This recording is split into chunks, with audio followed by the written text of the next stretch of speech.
Hello friends, it's Kate and I'm back with another intuitive art where I do 6 more mini paintings.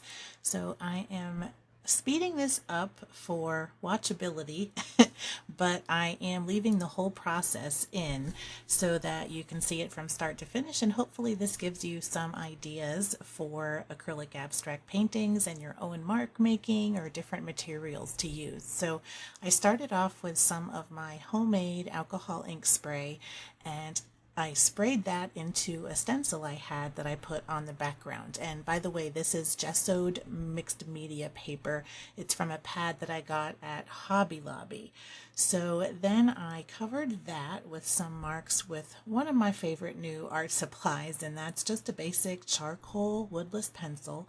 And I did some marks, and what I'm doing is using those to kind of put down my colors. So I had some turquoise and I mixed it with some white on my plate to kind of paint around some of those marks that I made and start off just putting some color down on the paper and getting something interesting going. So I'm just sort of mixing as I go, and so you'll see a little bit of variation in the color, but it was just a lot of fun and just trying to relax and does not really care about what I'm doing and using the shapes to kind of guide me through. And I kind of had a theme going here a little bit, but then I decided I wanted to really vary them. So one of the nice things about using this kind of method to do painting, or even when I break out my art prompts that I have and I'm going through those, it's almost like having 6 different opportunities to try something. And so it's, you don't have to really worry about messing something up, and you might even have a favorite. You might have one that turns out you really don't like it, but for me, it's been a really good learning process to figure out, what I like, what I don't like, figure out different marks that I can make, and just try to do experimentation. And this is such a great opportunity to do that. So I have my white, and so I decided to add some brightness in there, and so I'm going into some other areas, either inside or outside of those charcoal lines, to add in some of that solid white. Now it's kind of hard to see probably on the camera, but you can see some of that stencil mark still coming through. So it's completely dry, but you can still see a little bit of texture even on the solid layers of paint. And so that's kind of nice too, because it's not just like a block of color. And I really love that pattern that put down. And I used my black alcohol ink to spray on that just sort of lightly in some areas, and it's black, but it really shows up more gray on the paper. But I really like that color and that soft effect that you get from spraying over a stencil, and it kind of leaves sort of a stippling mark in the areas that are outside of the main spray too. So on this one I decided to put my white into a much larger area than I had on the others, and I'm just covering basically that whole upper left third. And then I'm going back in with my black alcohol ink and just dropping it in some spots onto my paper. So in some of the spots I'm putting them in the larger areas outside of sort of those center blobby shapes, and then I kept them in some small spots on the rest. And now I'm going in with some of my yellow paint, and I'm doing a bit of a glaze in some different shapes on each little grid. And I really like glazing just because well, for this one specifically, I really liked how it warmed it up. So everything I had put down up to this point was a cool color, and I really love plopping in some golden color to warm up the painting, and it just sort of pops out at you as soon as you add it to the paper. But the glazing is nice too, because you can still see the background, you can still see the marks and the texture and everything. And if you want to make it more opaque, you can always add white to it, which will definitely do that. But I was still kind of playing around and not really sure what I wanted to do.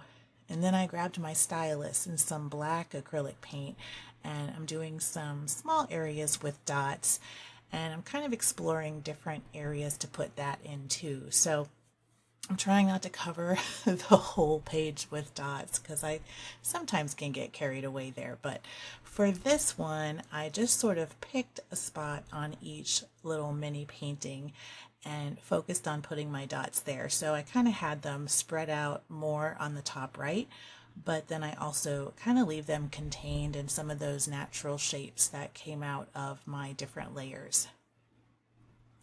And then on this bottom left one, I'm putting them just in the yellow. And I've been having kind of a love affair with turquoise.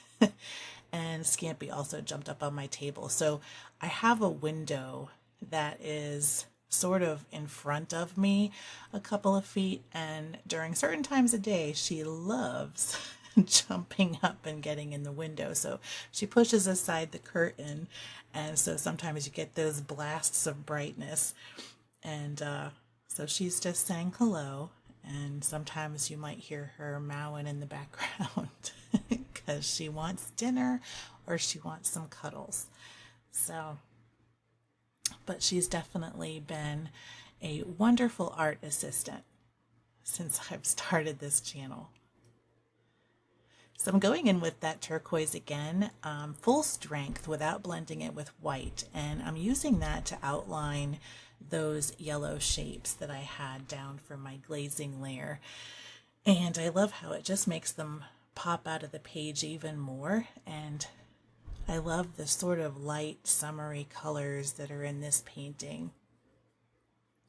Now I've noticed when I do these types of paintings, I am working a lot with some kind of pink at some point, pink or purple. I like those too, and that's no different here. I'm sure you probably noticed in the thumbnail there's a little bit of pink on here. So here I am with the red. So what I'm doing here is I am thinning it out quite a lot with water. So I'm almost turning it into a bit of a watercolor in a way, even though it's acrylic paint. So I'm watering it down a lot, and then I'm actually going in with more of a damp brush after I lay down the color to kind of smooth out those edges and blend that into the background.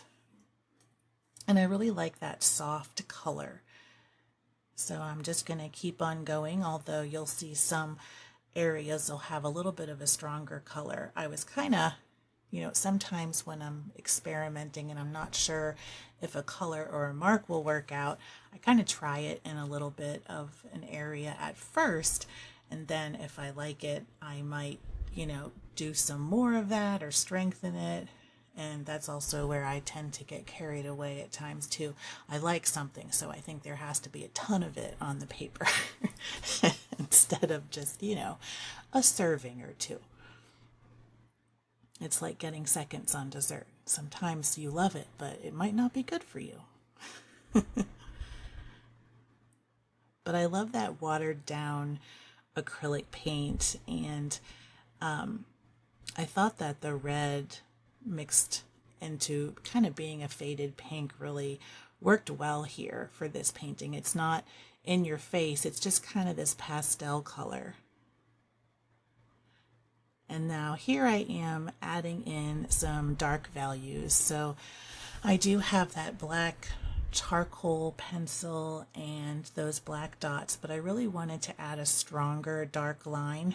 But you'll notice here it's more like a really dark gray. So I had some black on my palette plate, and I ended up just mixing it in with some of that leftover turquoise that I had. So it's more of a dark turquoise gray, but I really loved the color on the page, and I just I'm using it to outline some spots, which is another thing I'm really discovering that I enjoy doing, is a lot of different outlines and kind of drawing attention to different elements of my page that way. So I'm kind of picking or trying to choose different areas to use my black on each little mini painting. So some of them I'm making whole new shapes like I did with the circles on the lower right hand corner. And then some of the other spots I'm just tracing around some existing elements, either where I had my charcoal outline or some of those painted shapes that I did. And I thought that one on top looked really neat with those. I mean, I don't know, it's almost like a little walking path or something with stones, but obviously not stone colored. So it would be one heck of a path, I tell you, if it was real life. And then I'm adding some of that white back in there to do some more contrast and get those brights back in as well.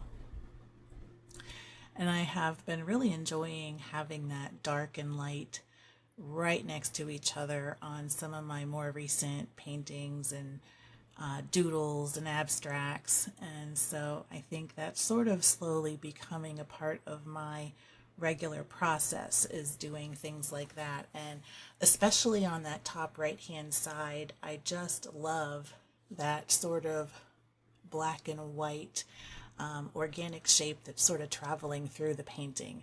And I think that that's really attractive. But I love just having this playtime.